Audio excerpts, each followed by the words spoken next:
baseado em fatos reais, foi baseado na Condessa Margarete von Waldeck, né? Então, a Luísa vai falar um pouquinho sobre essa parte, né? Do que foi baseado em fatos reais, se realmente tem uma origem histórica, o conto.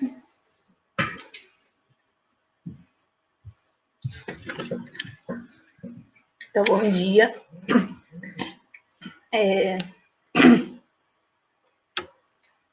Sobre o pesquisador acreditava que o conto ele é baseado na vida da Condessa e no século XVI, no oeste da Alemanha, uma região com muitas minas. Então, a mãe dela teve 11 filhos e morreu no parto da menina. Então, resultando no segundo casamento do pai 6 anos depois. Então, essa pequena Margaret, ela foi conhecida por sua beleza durante toda a vida e não existe nenhum registro oficial sobre o motivo, mas apenas se sabe que ela teve que abandonar a casa dela e partir para Bruxelas, onde ela era dama de honra, assim como outras meninas. Então, tem-se que talvez esse conto tenha se baseado nessa história real. Né? Então fala que ela conheceu o príncipe Felipe, se apaixonou e ela foi forçada a se casar. Então ela foi forçada a se casar, após o casamento com sua tia. Então não se sabe a causa da morte ao certo, mas acredita-se que ela foi envenenada por uma maçã com arsênico, a pedido do rei da Espanha, por não aprovar o romance com seu filho. Então, no seu testamento, a jovem deixou claro que está com medo de algo e deu sinais de possível envenenamento do corpo dela. Então, a Ludmilla vai vir falar sobre isso.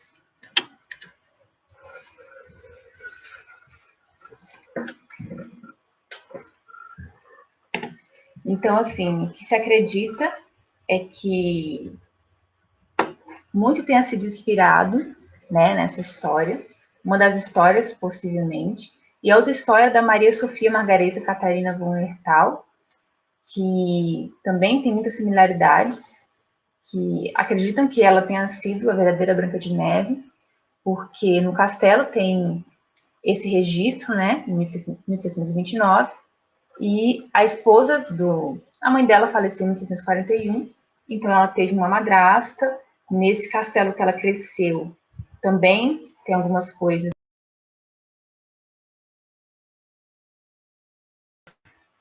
Há um espelho que ela tenha ganhado de presente, então tem algumas similaridades.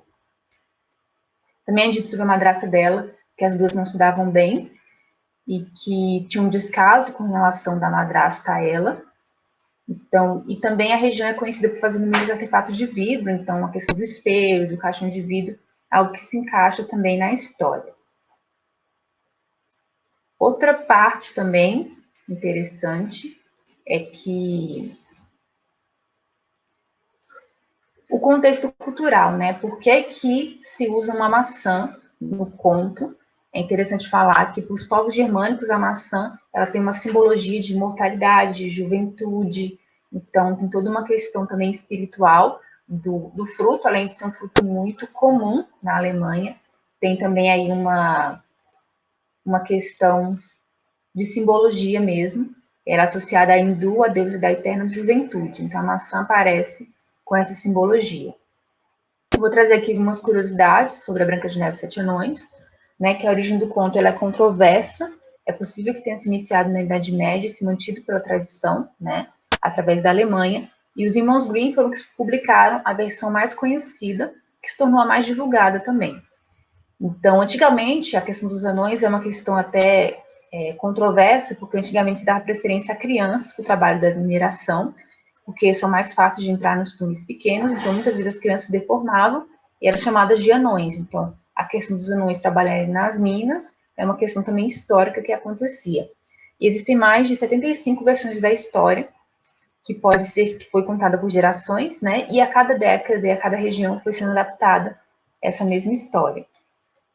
Tem um personagem da Branca de Neve, que se chama Branca de Neve e a Rosa Vermelha, também é como se fosse uma história derivada, né, da Branca de Neve. Tem um poema chamado The Mirror Mirror, que fala só sobre o espelho mágico, então tem várias versões.